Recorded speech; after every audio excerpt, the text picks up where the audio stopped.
안녕하세요, 여러분. 오늘의 천자문 사전은 제28화 수공평장이 되겠습니다. 드리울 수, 팔장 낄 공, 평평할 평, 그럴 장입니다. 수공은 이 옷을 늘어뜨리고 팔장을 끼다는 말이며, 평장은 이 공평이 밝게 하다는 말입니다. 이 그를 장은 밝다 또는 드러내다는 다른 뜻이 있습니다. 따라서 수공평장이 뜻하는 바는 이 왕이 직접 나서지 않고 가만히 있어도 백성들이 골고루 밝게 다스려진다는 말입니다. 이는 앞선 사자 좌조문도와도 연결되는데요. 왕위에 올라 현명한 신하들에게 나라를 다스리는 방도를 묻고 능력 있는 신하들에게 나랏일을 믿고 맡긴다면 왕이 직접 나서지 않아도 이 백성들이 고루밝은 태평성세를 이룰 수 있다는 이야기가 됩니다. 요즘 문장으로 이야기하면 시스템의 정치라고 할 수 있죠. 이 정책이란 것은 이 지역 이익에 좌우돼서는 안 되고 이 나라가 키운 전문 시스템을 믿어야지 이 개인 이익 단체의 목소리에 신뢰를 보내는 것은 옳지 않다고 생각합니다. 이 수공이라는 말은 서경 주서 이 무성편에 처음 등장합니다. 이 무성편은 주무왕이 은거랑을 멸하고 천하를 통일한 치세를 다룬 내용이 기록되어 있는 대목입니다. 한번 보겠습니다. 중민 오교 이 백성들에게 오륜을 중요시하게 하고 유식상제, 식사예절, 장례예절 그리고 제사예절을 유념케 하고 돈신명의 믿음을 두터이 하고 의로움을 밝히며 숭덕, 보공, 덕을 숭상하고 공에 보답하였으니 수공이 천하치 옷을 늘어뜨려 팔짱을 끼고 있어도 이 천하가 다스려졌다. 주나라 무왕은 은주왕을 물리친 후 녹대의 재물과 거교의 곡식을 풀어 백성들에게 나누어 주었으며 어진이를 관리로 등용하여 능력에 따라 일을 맡겼습니다. 또한 백성들에게는 덕을 베풀고 신하들에게는 공을 보답하니 자연 수공의 정치가 이루어졌다고 합니다. 그리고 다시 이 주소 필명편에도 이 수공이란 말이 다시 등장합니다. 이 어린 강왕이 필공에게 낙업을 잘 다스려 줄 것을 당부하면서 다음과 같이 말합니다. 정색솔화 이 얼굴빛을 바로하고 아래 사람을 거느리면 망부지 사언 이 필공의 말을 따르지 않을 수 없을 것이며 가적다 우선왕 훌륭한 공적이 선왕보다 많으면 요소자 수공앙성 이 나 어린 사람도 팔짱 끼고 이 성취를 우러러 볼 것이요. 이 강왕은 주나라 성왕의 아들이죠. 성왕은 또 무왕의 아들이니 강왕은 주무왕의 손자인 셈입니다. 이 주나라 성왕이 죽고 이 강왕은 21세의 젊은 나이에 왕에 오릅니다. 성왕은 이 병사했는데요. 병사하기 전에 필공고와 이 소공석에게 강왕을 잘 보필할 것을 부탁하였는데요. 문장에서 이 선왕은 이 성왕을 말하는 것일 수 있으나 실제 이 천하를 통일했던 주나라 무왕을 말하는 것으로 보는 것이 좀 더 타당해 보입니다. 그럼 글자에 대해 살펴보도록 하겠습니다. 먼저 드리울 수를 설명드리겠습니다. 이 자는 이 아래로 이 늘어진 이 수양버들을 그린 상형 문자입니다. 각골자를 보면은 이 흑도자 위에 이 나무 짝대기가 있고 그리고 이 짝대기의 이 지간들이 아래로 이렇게 쳐져 있습니다. 겉문에서는 이 흑도자는 안 보이는데요. 이 나무 가지와 이 아래를 향한 이 지간들로 그려지고 있습니다. 소전으로 와서 다시 흑도자 위에 이 주간이 이렇게 뻗어 있고 이 지간들이 아래로 이렇게 늘어진 각골문의 형태를 닮아 있습니다. 그래서 이 드리울 수는 그 의미가 드리우다, 기울다이며 이 아래로 뻗은 이 손의 모습을 연상케 하여 베풀다는 의미도 있으며 이렇게 주위로 퍼져나간다고 해서 전하다, 물려주다 또는 이 가장자리, 변방이란 뜻도 생겨났습니다. 한편 이 겉문에서 이 흑도자가 보이지 않는 이 드리울 수 형태도 이 그대로 발전되었는데요. 오늘날까지 이 자형은 전해 내려오고 있습니다만은 거의 서이고 있지 않습니다. 드리울 수는 이 가지들이 이 사방팔방으로 뻗어 나간 것을 의미해서 이 가장자리의 의미도 있어 테두리, 변방의 뜻도 있었습니다. 그런데 이 그 뜻을 따로 나타내기 위해서 이 변에다가 장소를 뜻하는 이 언덕부를 추가한 것이 바로 이 변방수가 되겠습니다. 변방수는 뻗어나가다, 변방, 경계, 근처, 위태하다 등의 다양한 뜻을 갖고 있습니다. 다음 자는 팔짱낄 공자입니다. 이 자는 제방면의 이 한개공의 합자입니다. 이 제방면은 손수자가 변해 올 때 나타나는 형태죠. 이 손수자의 각골자는 이 오른손을 그린 자형입니다. 겉문에서부터는 이 단독 자형으로 손수자는 손가락 5개를 이렇게 그린 형태로 나타나고 있습니다. 그러나 예서에서부터 변에 들어가는 경우에는 지금의 이 제방면 형태를 띠게 됩니다. 손수자의 의미는 손, 재주, 수단, 방법 등이 되겠습니다. 함께 공의 각골자는 이 두 손을 이렇게 그린 형태입니다. 이는 손을 모아서 무언가를 같이 한다는 의미로 풀이되었으며 또한 함께 무언가를 이렇게 들어 올린다는 의미도 있었습니다. 이후 겉문에서는 함께 하다는 의미와 두 손으로 받들다는 의미는 자연히 분한되어 나타나게 됩니다.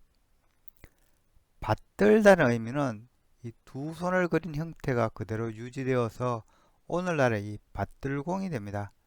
또한 이 받들공은 수확한 농작물을 거두어 들인다는 의미로도 해석되어서 두 개의 이 또자 형태를 한 이 거들수로도 분화가 됩니다.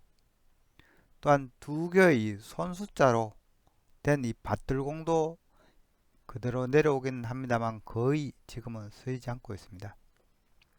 한편 힘을 모으다는 의미는 이 한께공으로 발전되는데요. 한께공은 겉문에서부터 힘을 모으다는 의미 때문에 두 손 사이에 이렇게 물체를 이렇게 집어넣거나 아니면 이렇게 수몰입자를 이렇게 됩니다.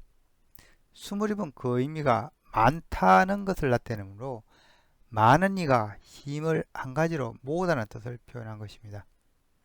한편 이 수몰입은 소전으로 오면서 이 자형이 따듬어지게 되는데요. 이 형태가 관모를 닮아 있어서 구성자로 이 수몰입은 관모라는 뜻이 있습니다. 따라서 이 한격공은 이 벼슬을 이렇게 하사하다 또는 이 하사받다 이런 의미가 추가가 되었습니다. 그래서 이 의미가 발전해서 한격공은 이 바치다, 베풀다, 진상하다, 공경하다 등 다양한 의미들이 추가되었습니다.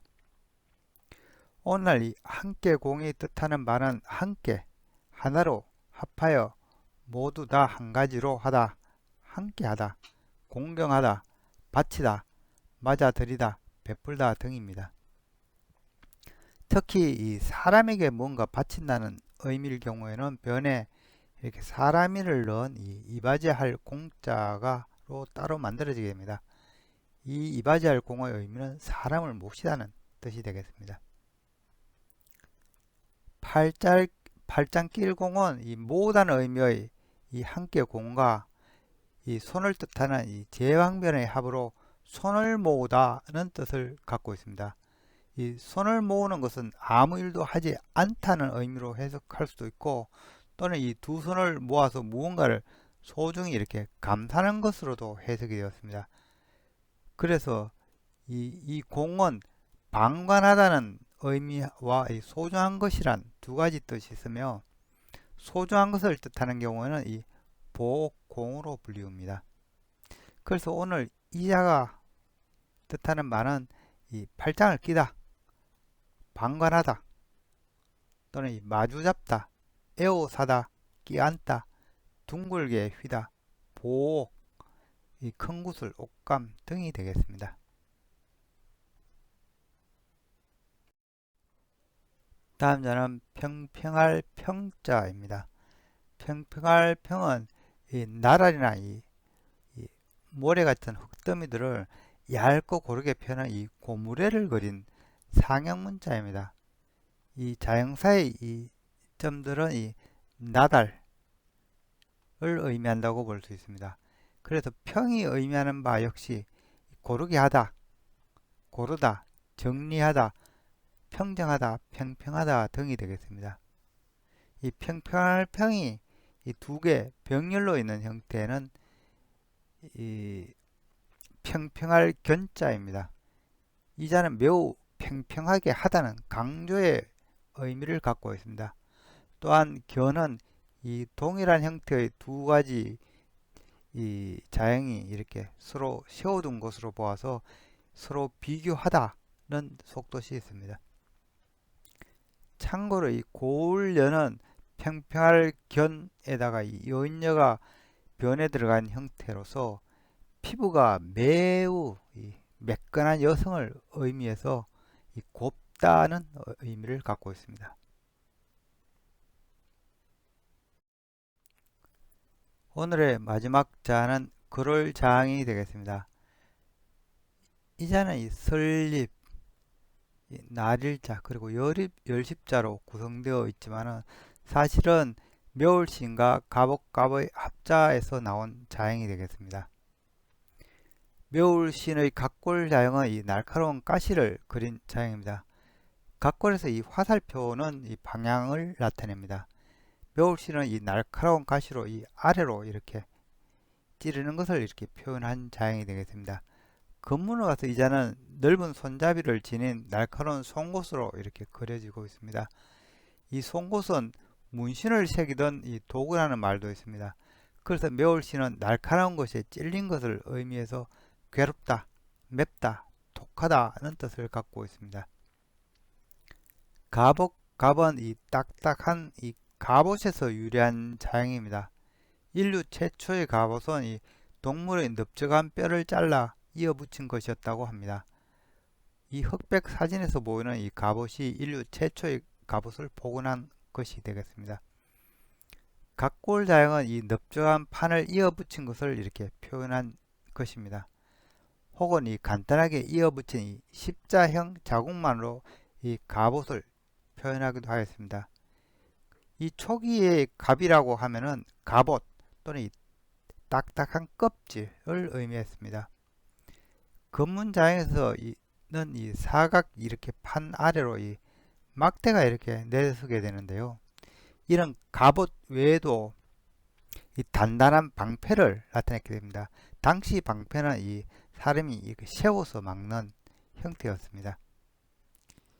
이렇게 자형이 바뀌다 보니 새로운 뜻이 나타나게 되는데, 즉 이 딱딱한 껍질을 깨고 뭔가 발하는 이 새싹 형태라고 자형을 해석하게 된 것입니다. 그래서 근문에서는 그 의미가 방패 또는 이 새싹 또는 처음이란 의미가 추가가 됩니다. 그런데 이 즈음에서 이 농경사에서는 음양오형설에 따른 하늘의 흐름과 땅의 흐름을 이렇게 구분지어 나타내게 되는데요. 이 껍질을 깨고 이렇게 발하는 형태를 의미하는 이 갑자는 이 첫 번째 천간을 나타내는 시작을 의미하는 자형으로 쓰이게 됩니다.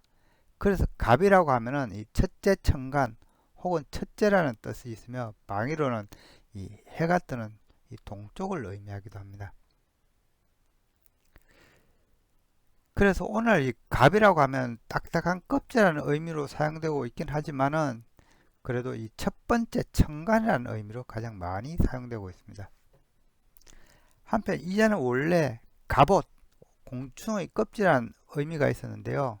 곤충의 이 껍질이라는 의미는 이 변에 벌레 회를 넣은 이 곤충갑으로 자행이 독립이 됩니다. 또한 이 갑옷이라는 의미는 이 변에 쇠금자를 넣은 이 갑옷값으로 자행이 분화가 되었습니다. 그롤장은 이 딱딱한 등껍질에 뭔가를 새기는 것을 표현한 자행입니다.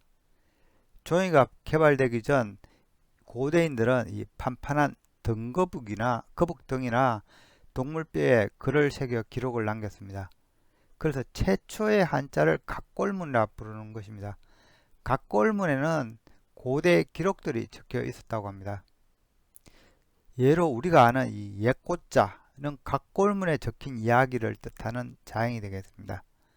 옛고는 이 갑옷갑과 이 구자의 조합으로 옛 기록이 적힌 이 각골을 이렇게 얽는다는 표현입니다.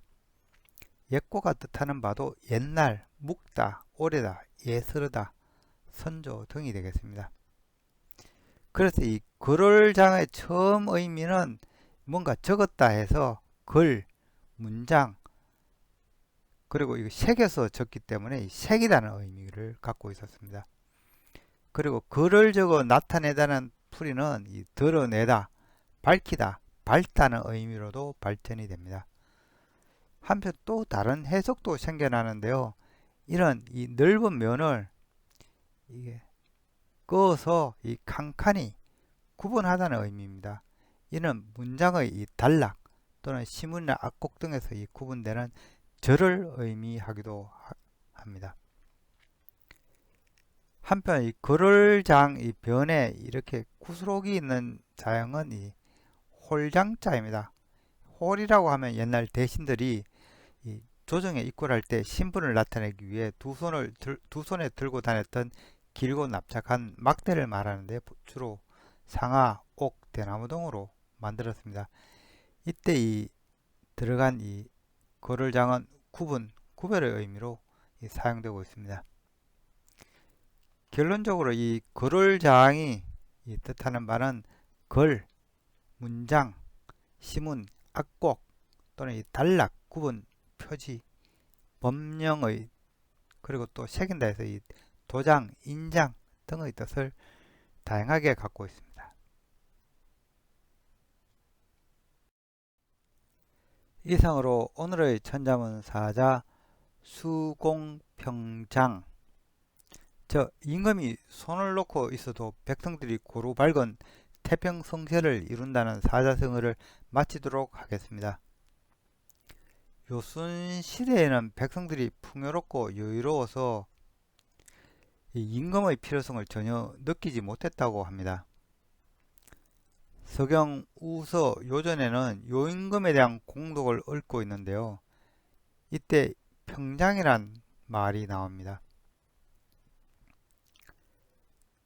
극명준덕, 이층 구족, 능이 빼어난 덕을 밝히고 이 구족을 친하게 하니 구족, 기목, 평장, 백성. 구족은 이미 화목하였고 백성은 고루 밝게 되었다. 백성 소명, 협화 만방. 이 백성들은 사물을 밝고 똑똑히 분간하고 이 만방의 이 사이가 좋아지니 여민어, 변시용. 이 많은 백성들은 이 시절이 바뀌어도 화목하였다. 이 구족은 해석이 분분하지만 부계, 모계, 처족 각 이 3족, 3대의 친족들을 의미한다고 보고 있습니다. 이 그림은 조선 인조 때 화가 한성국이 그린 이 허유세이도입니다. 이 요임금이 이 허유에게 추위 양국을 부탁하자 허유가 귀를 씻었다는 내용을 담고 있습니다. 그만큼 이때는 이 세상이 평화로워서 임금의 인기가 없었다고 합니다. 지금까지 시청해 주셔서 감사합니다.